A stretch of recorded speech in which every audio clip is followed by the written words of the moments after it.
Okay, good afternoon. This video is to demonstrate the functioning of a Rolleiflex SL66 camera. This camera is going to be listed for sale on my eBay account. Coming with the camera is a brown leather protective case. It's also got a camera strap and a lens hood. Case buttons on. And another button over here. Another button up front. Remove the camera. Remove the strap. Won't need either of those for the remainder of the video. I'll put them aside. And we've also got a Rolleiflex lens cap. The hood must be twisted right on. Snaps into position when it's in the right place. That'll protect your pictures from glare. Twist it right off again. Lens, you can see it's Carl Zeiss Planner 1:2.8, focal length 80 millimeters. You got this button on the side which triggers the aperture. It releases. The lens can be removed by pressing a little button here and then twisting it out.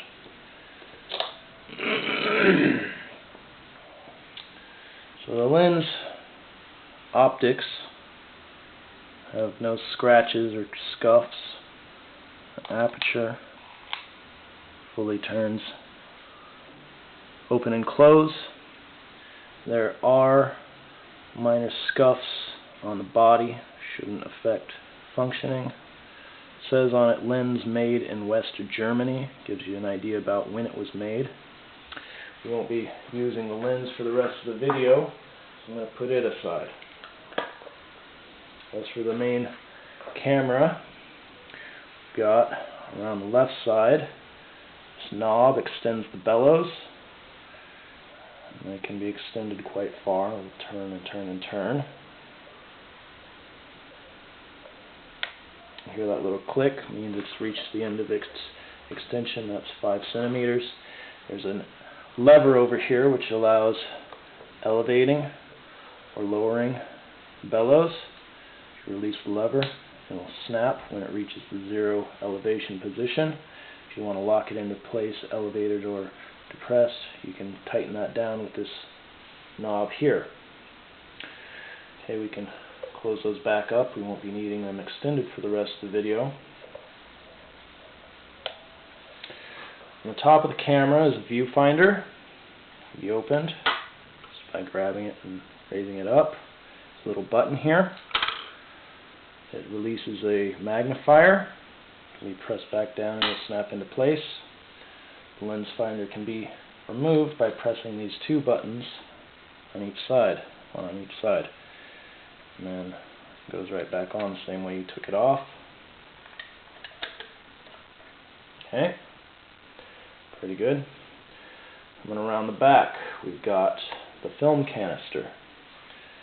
I'm going to remove that. There's a button here that will allow us to remove it. Now, the film canister, we can see there's what looks like a little metal sheet here. It can be removed.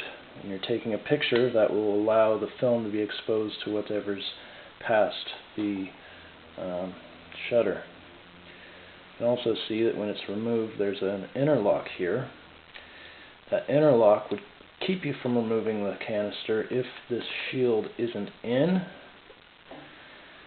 and it'll keep you from winding if the shield is in, so that you're not just winding the film for no good reason.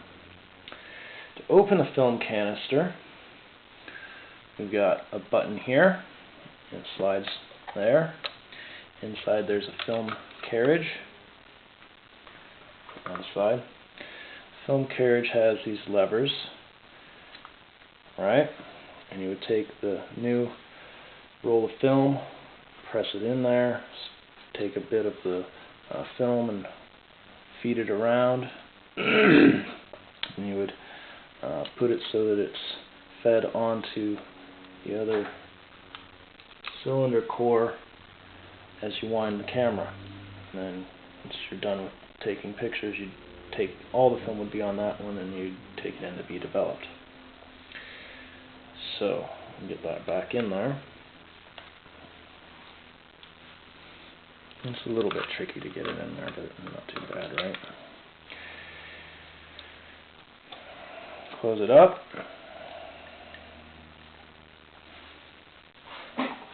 Now what?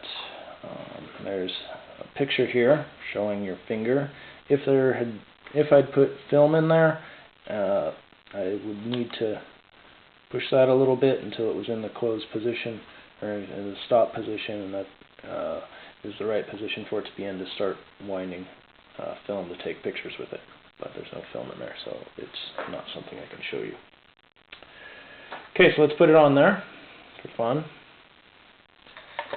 I can demonstrate those interlocks.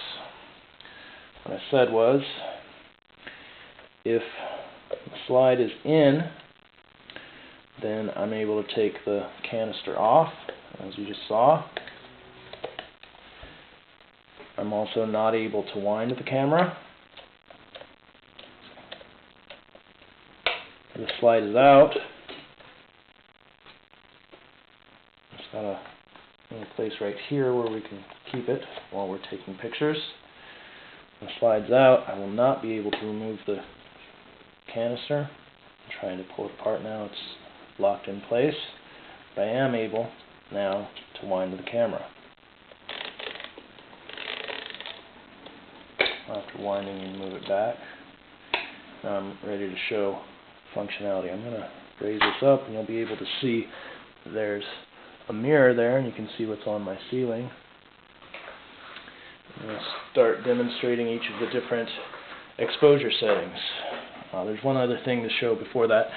This is a trigger for the shutter. There's two different positions. One locks it from just taking pictures willy-nilly if it gets bumped. And right now it's locked. To unlock it, you twist it in the counterclockwise position. Should be able to take a picture now. Okay. Now, just for the other settings, I'm going to show that what's going on, in case anyone's curious about how the camera functions. You'll be able to see right through to the back when the shutter is open. To do that, I'm going to remove the film canister.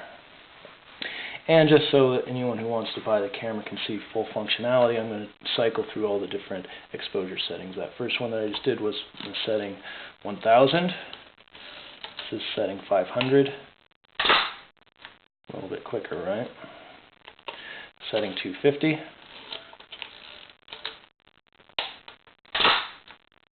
Setting 125. Setting 60.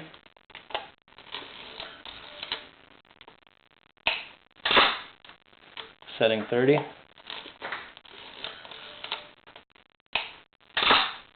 Setting 15. Setting 8.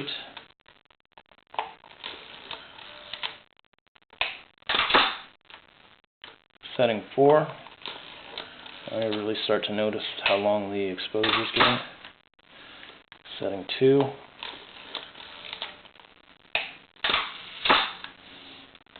Setting 1.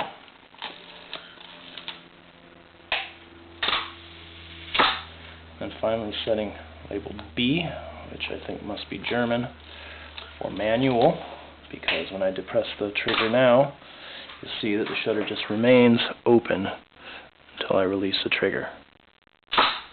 Right?